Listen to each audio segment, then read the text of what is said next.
Jésus est le pain, Jésus est l'eau vive que chacun a besoin pour vivre. Il est le chemin qui mène à Dieu.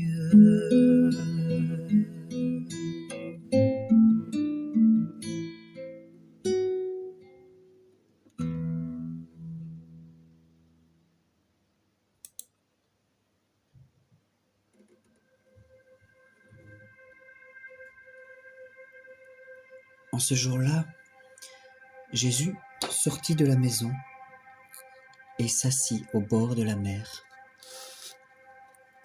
Et des foules nombreuses s'assemblèrent auprès de lui, si bien qu'il monta dans une barque et s'y assit.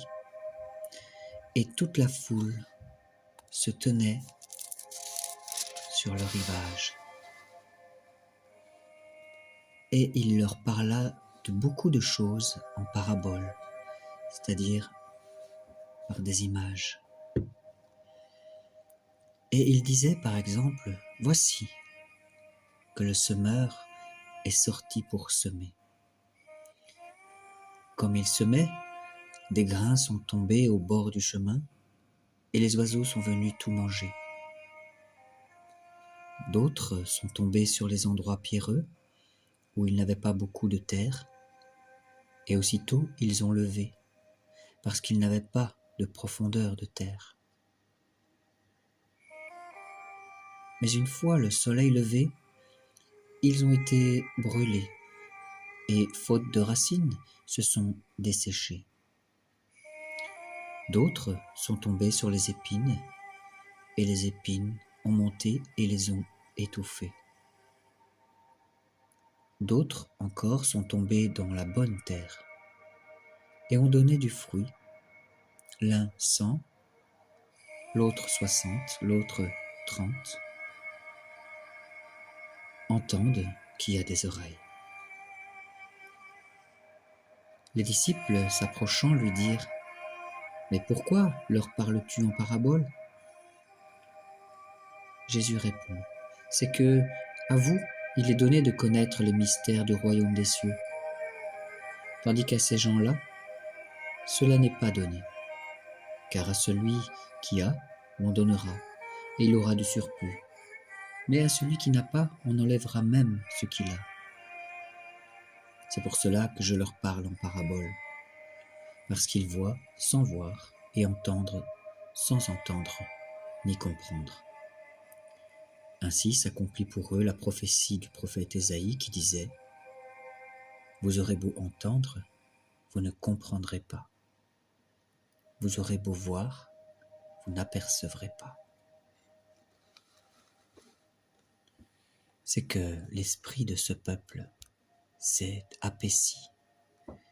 Ils se sont bouchés les oreilles, ils ont fermé les yeux, de peur que leurs yeux ne voient, que leurs oreilles n'entendent, que leur esprit ne comprenne, qu'ils ne se convertissent et que je ne les guérisse. Quant à vous, mes disciples, heureux vos yeux parce qu'ils voient, heureuses vos oreilles parce qu'elles entendent.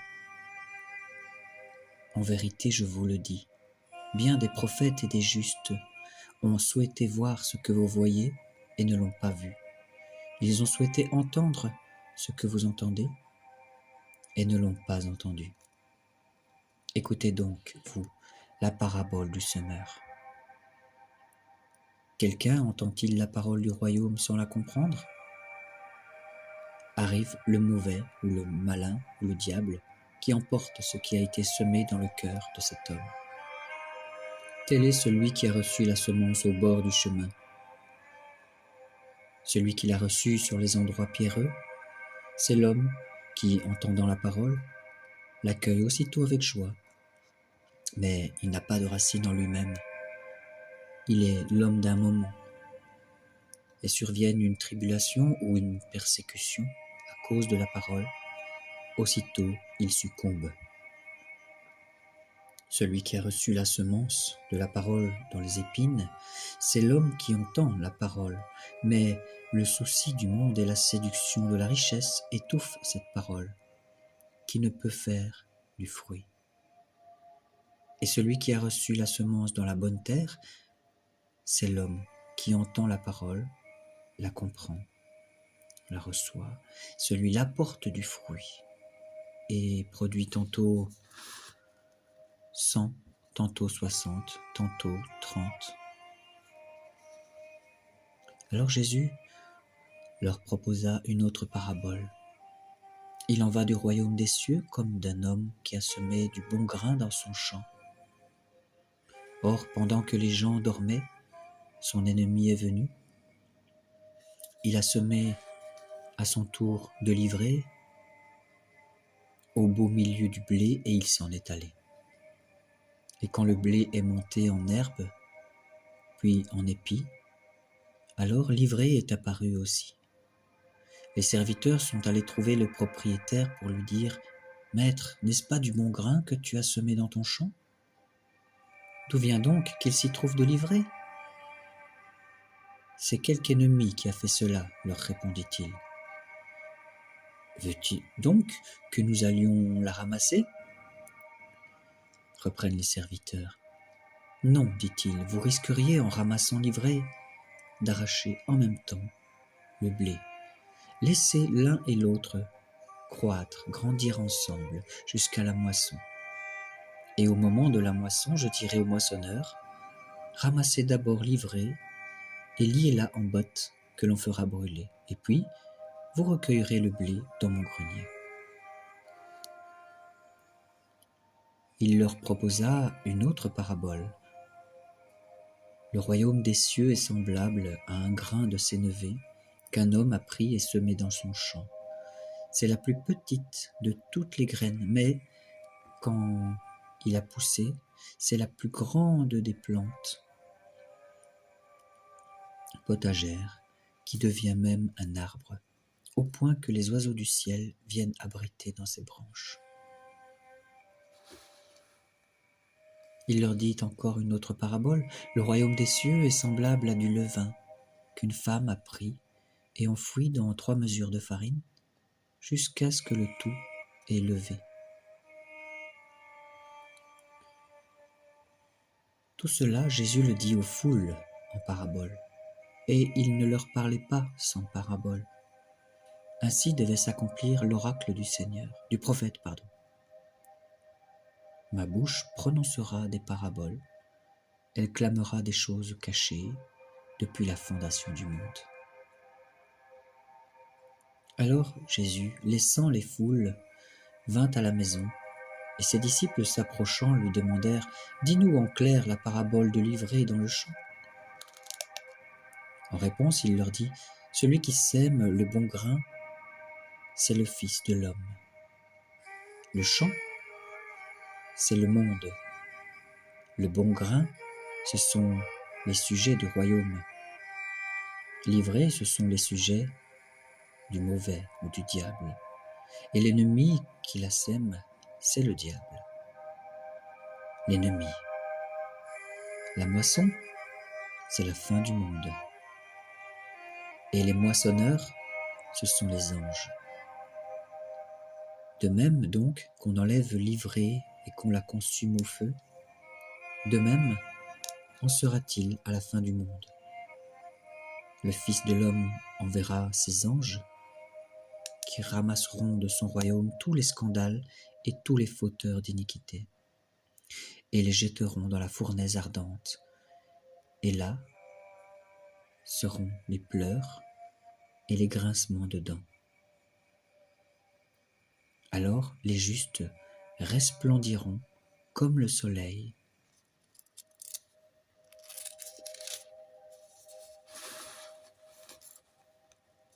dans le royaume de leur Père. Entende qui a des oreilles. Le royaume des cieux est semblable à un trésor qui était caché dans un champ et qu'un homme vient à trouver. Il le recache, s'en va ravi de joie, vendre ce qu'il possède et achète ce champ.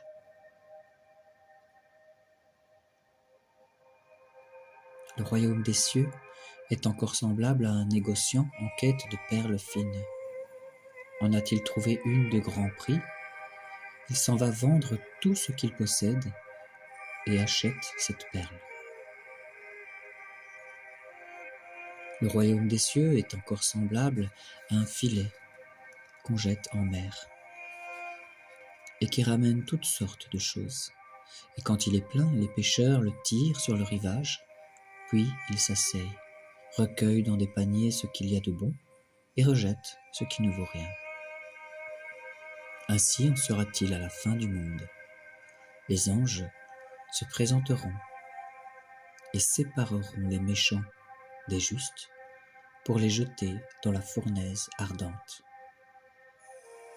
Là seront les pleurs et les grincements de dents.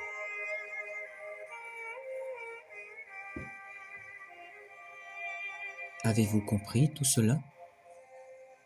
Oui, répondirent-ils.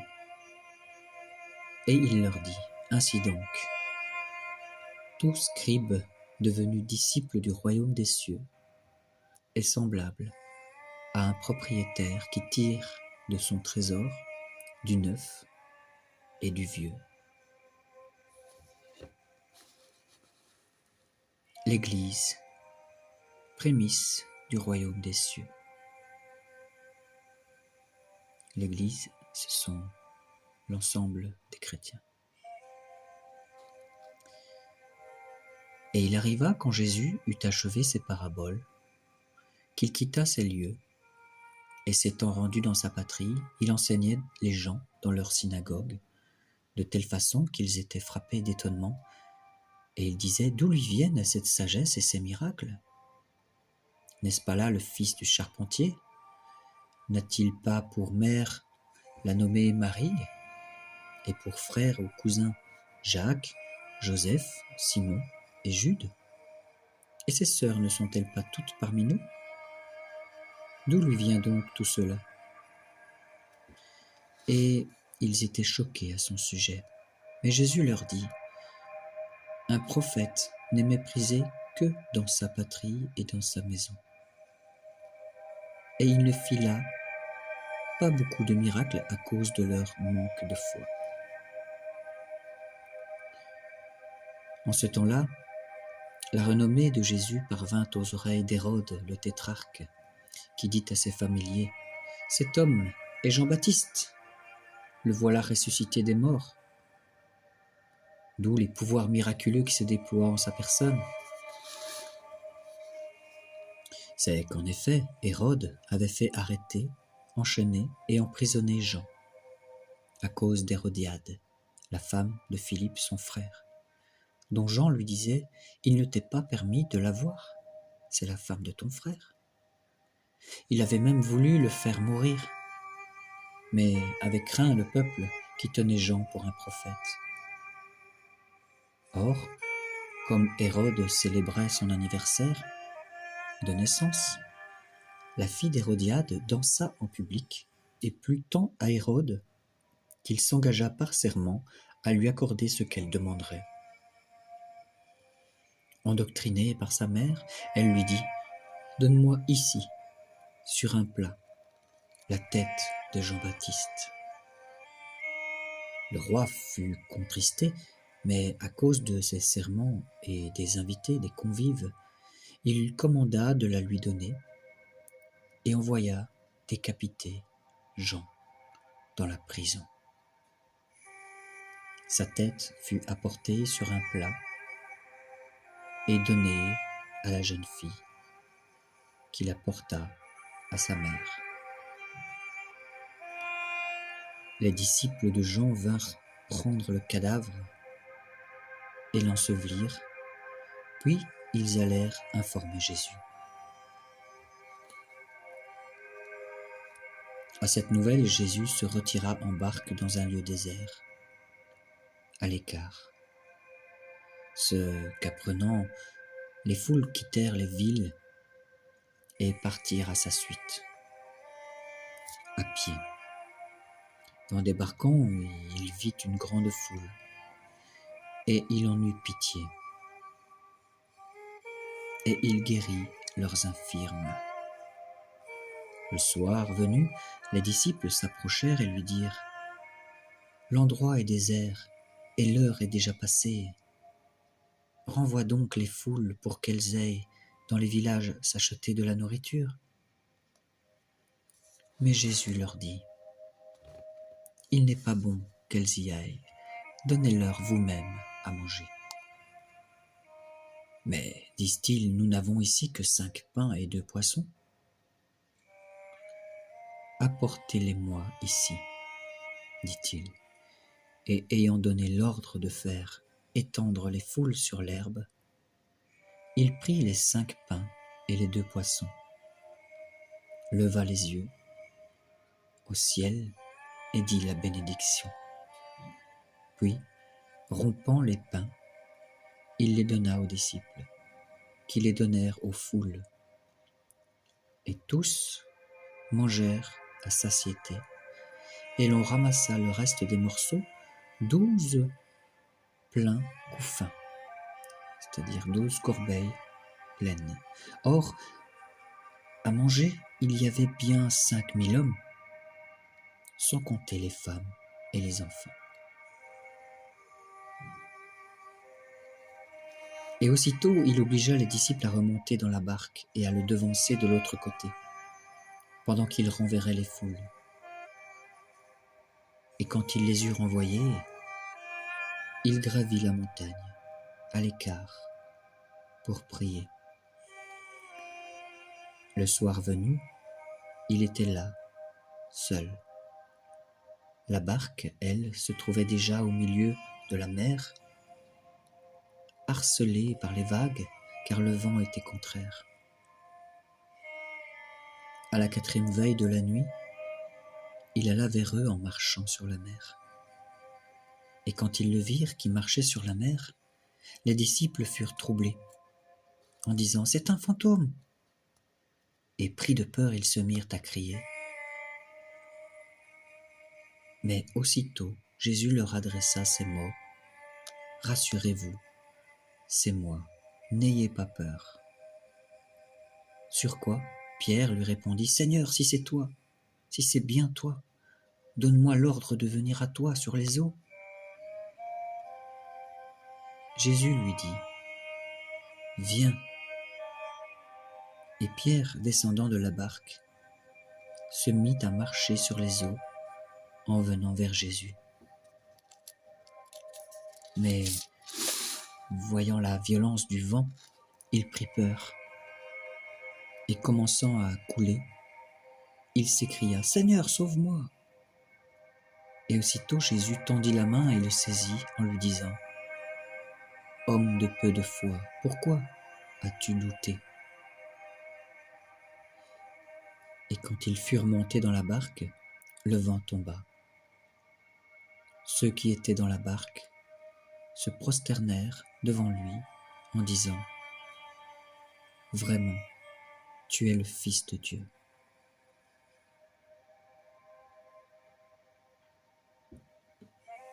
Ayant achevé la traversée, ils touchèrent terre à Génézareth. Et les gens de l'endroit, l'ayant reconnu, mandèrent la nouvelle à tout le voisinage, et on lui amena tous les malades. On le priait de les laisser simplement toucher la frange de son manteau, et tous ceux qui touchèrent furent complètement guéris.